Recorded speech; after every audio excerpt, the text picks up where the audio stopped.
Chairman Cummings, Ranking Member Jordan, and members of the committee. Thank you for inviting me here today. I have asked this committee to ensure that my family be protected from presidential threats and that the committee be sensitive to the questions pertaining to ongoing investigations. I thank you for your help and for your understanding. I am here under oath to correct the record, to answer the committee's questions truthfully, and to offer the American people what I know about President Trump. I recognize that some of you may doubt and attack me on my credibility. It is for this reason that I have incorporated into this opening statement documents that are irrefutable and demonstrate that the information you will hear is accurate and truthful. Never in a million years did I imagine, when I accepted a job in 2007 to work for Donald Trump, that he would one day run for the presidency, to launch a campaign on a platform of hate and intolerance, and actively win. I regret the day I said yes to Mr. Trump. I regret all the help and support I gave him along the way. I am ashamed of my own failings and publicly accepted responsibility for them by pleading guilty in the Southern District of New York. I am ashamed of my weakness and my misplaced loyalty, of the things I did for Mr. Trump in an effort to protect and promote him. I am ashamed that I chose to take part in concealing Mr. Trump's illicit acts rather than listening to my own conscience. I am ashamed because I know what Mr. Trump is. He is a racist, he is a con man, and he is a cheat.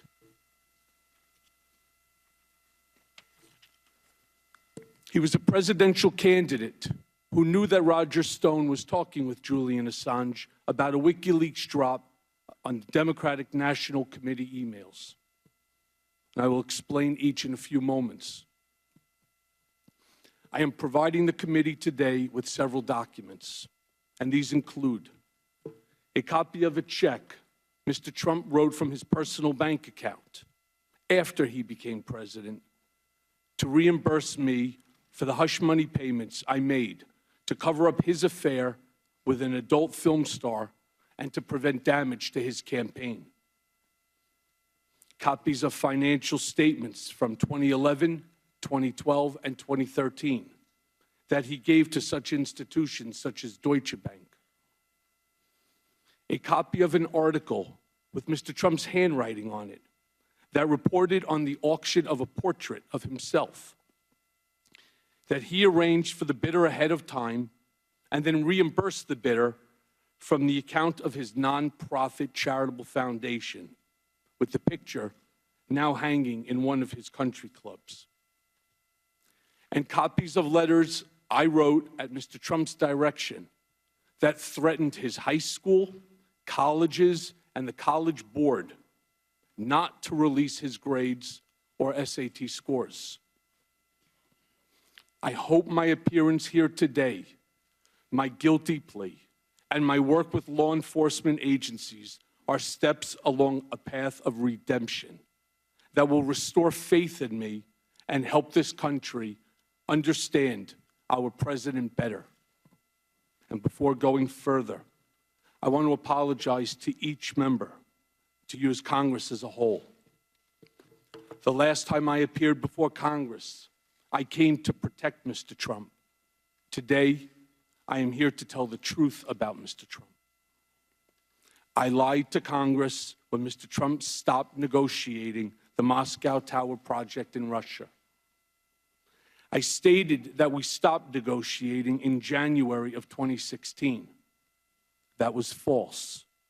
Our negotiations continued for months later during the campaign. Mr. Trump did not directly tell me to lie to Congress. That's not how he operates. In conversations we had during the campaign, at the same time I was actively negotiating in Russia for him. He would look me in the eye and tell me there's no Russian business, and then go on to lie to the American people by saying the same thing.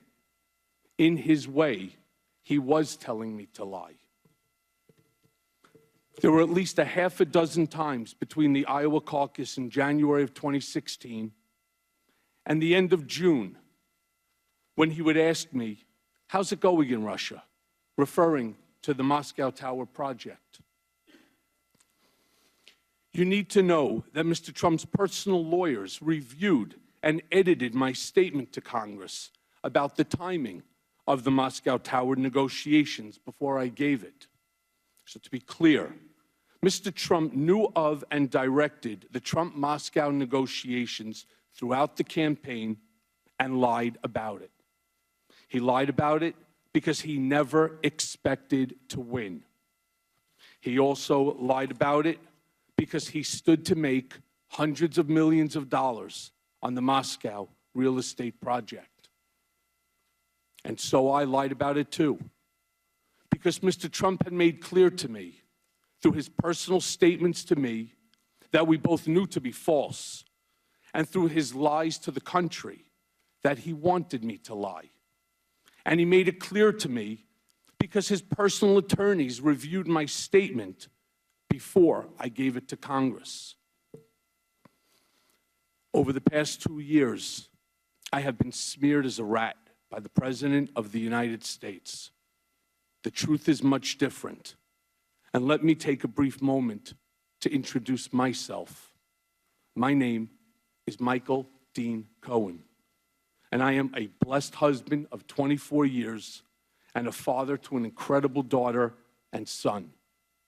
When I married my wife, I promised her that I would love her, I would cherish her, and I would protect her. As my father said countless times throughout my childhood, you, my wife, and you, my children, are the air that I breathe. So to my Laura, and to my Sammy, and to my Jake, there's nothing I wouldn't do to protect you. I have always tried to live a life of loyalty, friendship, generosity, and compassion. It's qualities my parents ingrained in my siblings and me since childhood. My father survived the Holocaust, thanks to the compassion and selfless acts of others.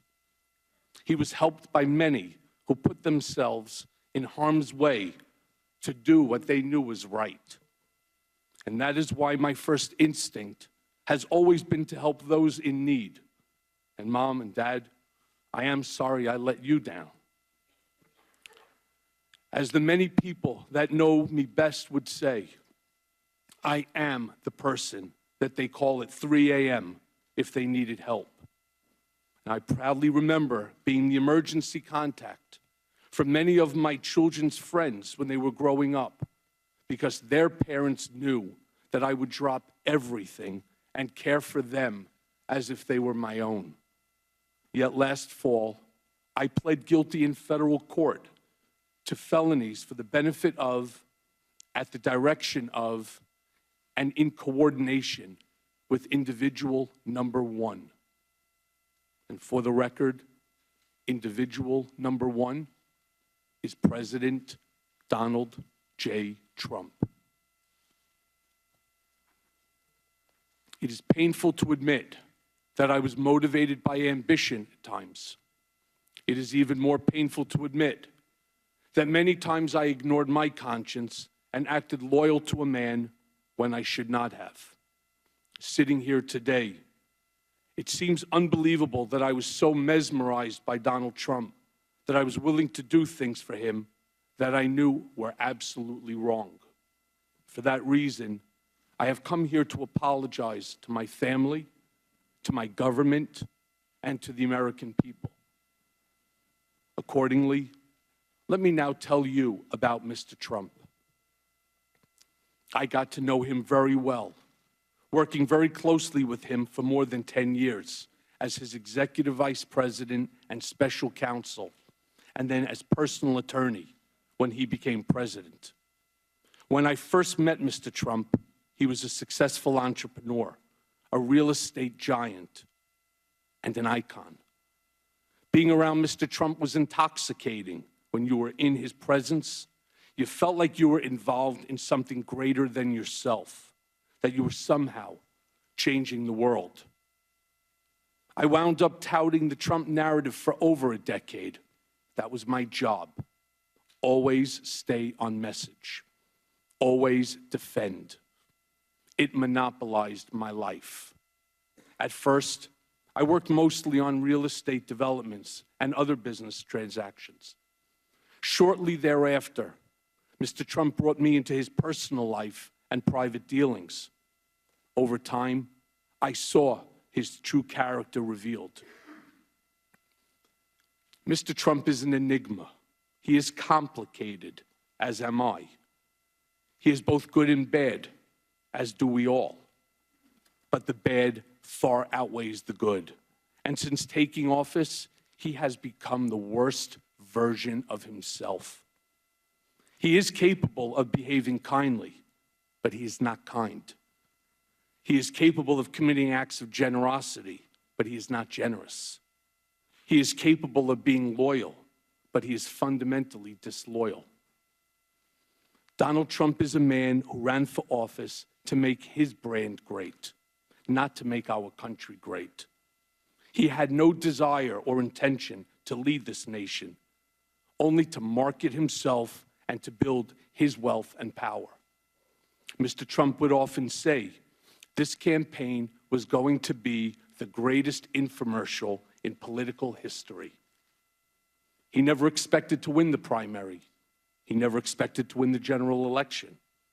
The campaign, for him, was always a marketing opportunity. I knew early on in my work for Mr. Trump that he would direct me to lie to further his business interests. And I am ashamed to say that when it was for a real estate mogul in the private sector, I considered it trivial. As the president, I consider it significant and dangerous. But in the mix, lying for Mr. Trump was normalized, and no one around him questioned it. In fairness, no one around him today questions it either. A lot of people have asked me about whether Mr. Trump knew about the release of the hacked documents, the Democratic National Committee emails, ahead of time. And the answer is yes. As I earlier stated, Mr. Trump knew from Roger Stone in advance about the WikiLeaks drop of emails. In July of 2016, days before the Democratic convention, I was in Mr. Trump's office when his secretary announced that Roger Stone was on the phone. Mr. Trump put Mr. Stone on the speakerphone. Mr. Stone told Mr. Trump that he had just gotten off the phone with Julian Assange, and that Mr. Assange told Mr. Stone that within a couple of days, there would be a massive dump of emails that would damage Hillary Clinton's campaign. Mr. Trump responded by stating to the effect, "Wouldn't that be great?" Mr. Trump is a racist. The country has seen Mr. Trump court white supremacists and bigots. You have heard him call poorer countries shitholes. In private, he is even worse. He once asked me if I could name a country run by a black person that wasn't a shithole. This was when Barack Obama was president of the United States. And while we were once driving through a struggling neighborhood in Chicago, he commented that only black people could live that way. And he told me that black people would never vote for him because they were too stupid. And yet, I continued to work for him. Mr. Trump is a cheat. As previously stated, I am giving to the committee today 3 years of Mr. Trump's personal financial statements from 2011, 2012, and 2013, which he gave to Deutsche Bank to inquire about a loan to buy the Buffalo Bills and to Forbes. These are Exhibits 1A, 1B, and 1C to my testimony. It was my experience that Mr. Trump inflated his total assets when it served his purposes, such as trying to be listed amongst the wealthiest people in Forbes, and deflated his assets to reduce his real estate taxes. I'm sharing with you two newspaper articles, side by side, that are examples of Mr. Trump inflating and deflating his assets, as I said, to suit his financial interests. These are Exhibit 2 to my testimony.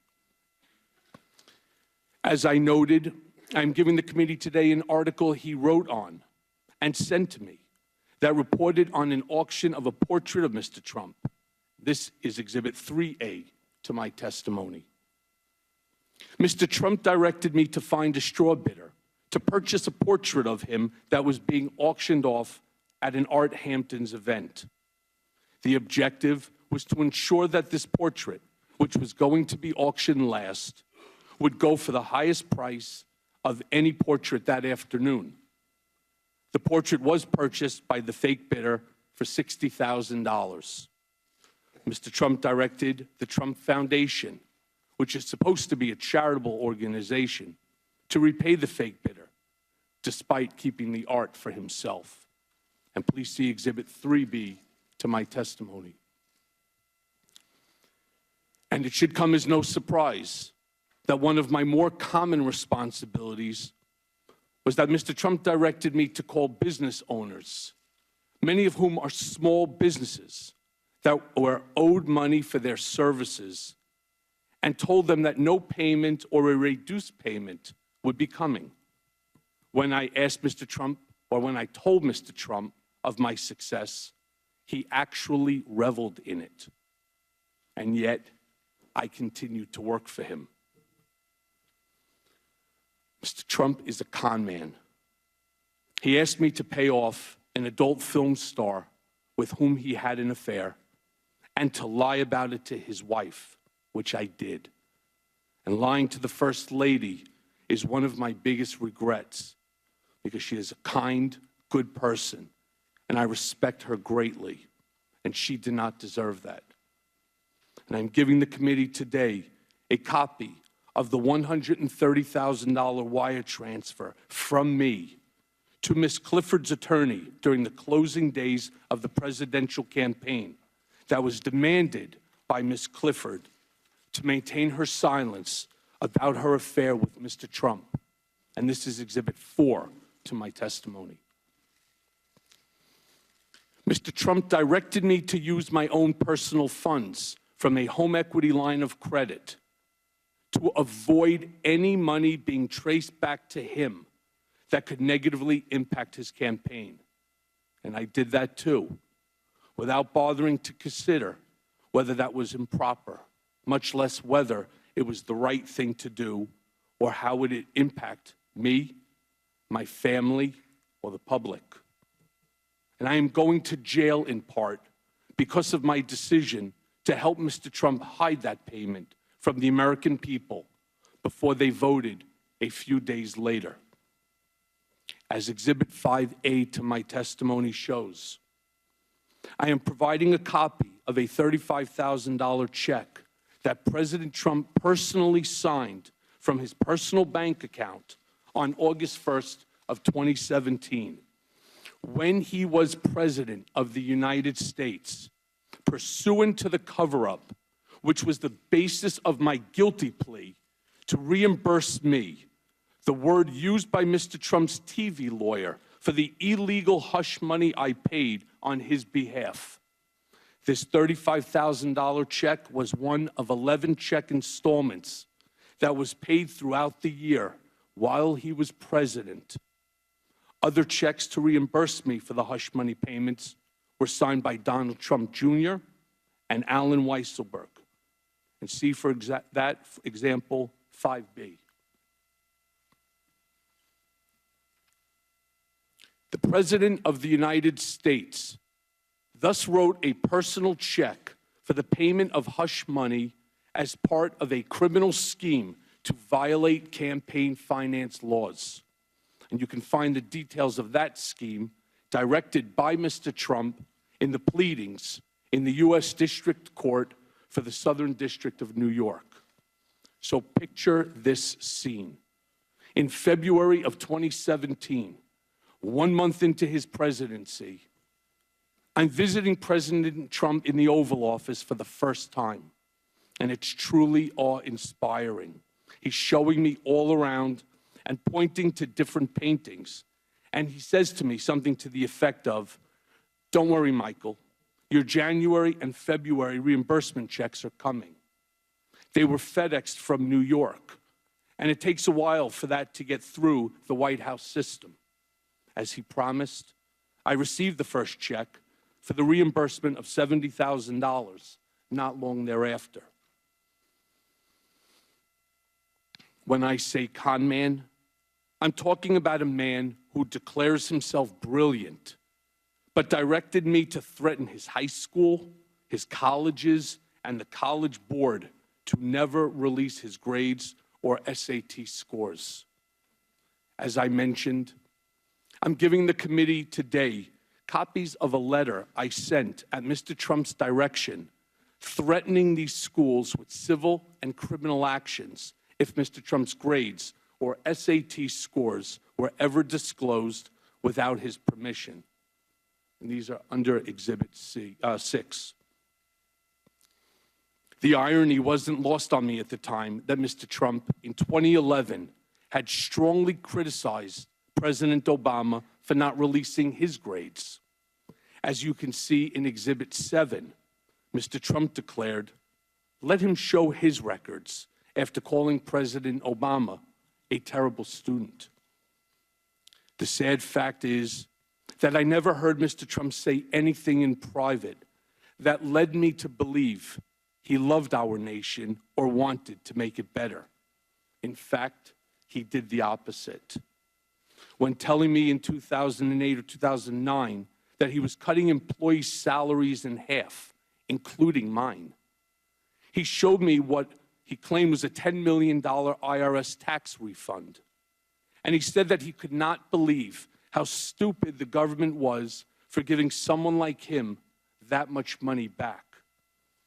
During the campaign, Mr. Trump said that he did not consider Vietnam veteran and prisoner of war Senator John McCain to be a hero because he likes people who weren't captured.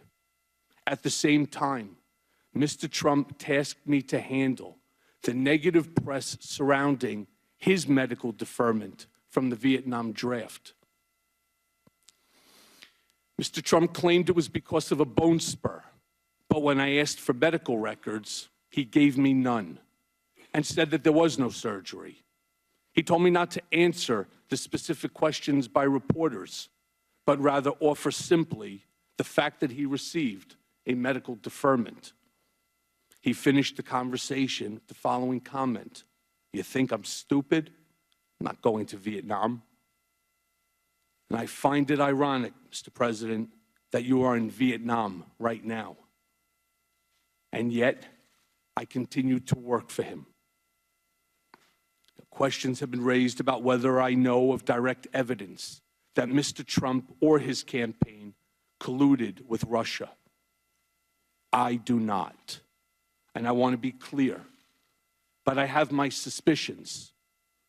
Sometime in the summer of 2017, I read all over the media that there had been a meeting in Trump Tower in June of 2016 involving Don Jr.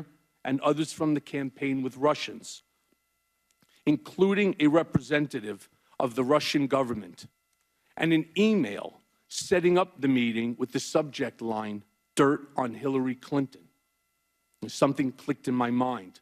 I remembered being in a room with Mr. Trump, probably in early June of 2016, when something peculiar happened.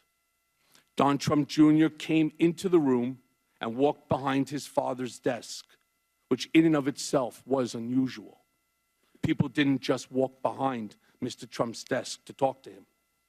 And I recall Don Jr. leaning over to his father and speaking in a low voice, which I could clearly hear, and saying, "The meeting is all set. And I remember Mr. Trump saying, "Okay, good, let me know." What struck me as I looked back and thought about the exchange between Don Jr. and his father was, first, that Mr. Trump had frequently told me and others that his son Don Jr. had the worst judgment of anyone in the world, and also that Don Jr. would never set up any meeting of significance alone, and certainly not without checking with his father. I also knew that nothing went on in Trump world, especially the campaign, without Mr. Trump's knowledge and approval. So I concluded that Don Jr. was referring to that June 2016 Trump Tower meeting about dirt on Hillary with the Russian representatives when he walked behind his dad's desk that day, and that Mr. Trump knew that was the meeting Don Jr. was talking about when he said, "That's good, let me know." Over the past year or so, I have done some real soul searching, and I see now that my ambition and the intoxication of Trump power had much to do with the bad decisions, in part, that I made. And to you, Chairman Cummings and Ranking Member Jordan, and the other members of this committee, and the members of the House and Senate, I am sorry for my lies and for lying to Congress. And to our nation, I am sorry for actively working to hide from you the truth about Mr. Trump when you needed it most. For those who question my motives for being here today, I understand. I have lied, but I am not a liar. And I have done bad things, but I am not a bad man. I have fixed things, but I am no longer your fixer, Mr. Trump. And I am going to prison and have shattered the safety and security that I tried so hard to provide for my family. My testimony certainly does not diminish the pain that I have caused my family and my friends. Nothing can do that. And I have never asked for, nor would I accept, a pardon from President Trump. And by coming today, I have caused my family to be the target of personal, scurrilous attacks by the president and his lawyer, trying to intimidate me from appearing before this panel. Mr. Trump called me a rat for choosing to tell the truth, much like a mobster would do when one of his men decides to cooperate with the government. And as Exhibit 8 shows, I have provided the committee with copies of tweets that Mr. Trump posted, attacking me and my family. And only someone burying his head in the sand would not recognize them for what they are. It's encouragement to someone to do harm to me and my family. I never imagined that he would engage in vicious, false attacks on my family and unleash his TV lawyer to do the same. And I hope this committee and all members of Congress on both sides of the aisle make it clear that as a nation, we should not tolerate attempts to intimidate witnesses before Congress, and attacks on family are out of bounds and not acceptable. And I wish to especially thank Speaker Pelosi for her statements, and it's Exhibit 9, to protect this institution and me, and the chairman of the House Permanent Select Committee on Intelligence, Adam Schiff, and you, Chairman Cummings, for likewise defending the institution and my family against the attacks by Mr. Trump, and also the many Republicans who have admonished the president as well. I am not a perfect man. I have done things I am not proud of, and I will live with the consequences of my actions for the rest of my life. But today, I get to decide the example that I set for my children and how I attempt to change how history will remember me. I may not be able to change the past, but I can do right by the American people here today. and I thank you for your attention, and I'm happy to answer the committee's questions.